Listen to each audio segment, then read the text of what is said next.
साथीहरू आजको भिडियोमा धेरै राम्रो क्वेशन आएछ। यसबाट हरेक परीक्षामा सोध्ने गर्छ, यसलाई नछुटाउनु होला। अब हामी भिडियोलाई सुरु गर्नेछौँ। हेरौँ, फर्स्ट क्वेशन के छ, बर्ड फ्लू सर्वप्रथम कहाँ देखा परेको थियो भने कम्बोडियामा सन् 2005 मा। तर नेपालमा सोधिन्छ कहिले देखा पर्यो र कहाँ। नेपालमा झापाबाट देखा पहिलो पर्यो विक्रम सम्बन्धमा 2051 मा, अनि सनमा भन्छ भने 1994 मा। राम्रोसँग यसलाई हेरेर जानु होला। दोस्रोमा के छ, ISO 5000 केसँग सम्बन्धित छ भने यसको ऊर्जा व्यवस्थापन हुन्छ। यो पनि राम्रोसँग हेरेर जानु होला।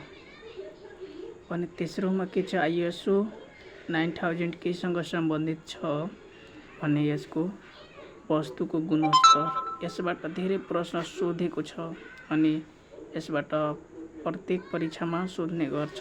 राम्रोसँग यसलाई हेरेर जानु होला, यसलाई खेल नफाल्नु होला। ISO अब अर्को छ, ISO 14000 केसँग सम्बन्धित छ भने यसको राइट एन्सर हुन्छ वातावरण व्यवस्थापन।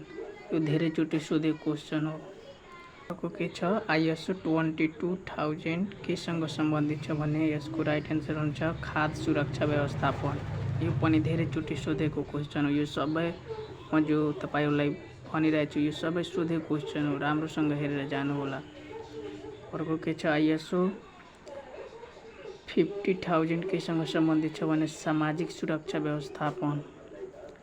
अर्को ISO 31000 केसँग सम्बन्धित छ भने जोखिम सुरक्षा। अर्को के छ, ISO 27000 केसँग सम्बन्धित छ भने सूचना सुरक्षा।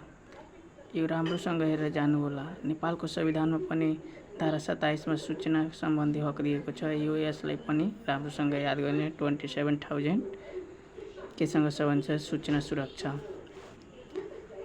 अनि अर्को छ, ISO 30485 केसँग सम्बन्धित छ भने मेडिकलको गुणस्तरसँग सम्बन्धित छ।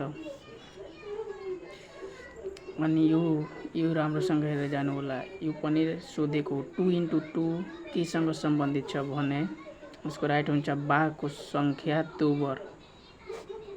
राम्रोसँग याद गरेर जानु होला। अनि अर्को छ 2x2 केसँग सम्बन्धित छ भने व्यापार।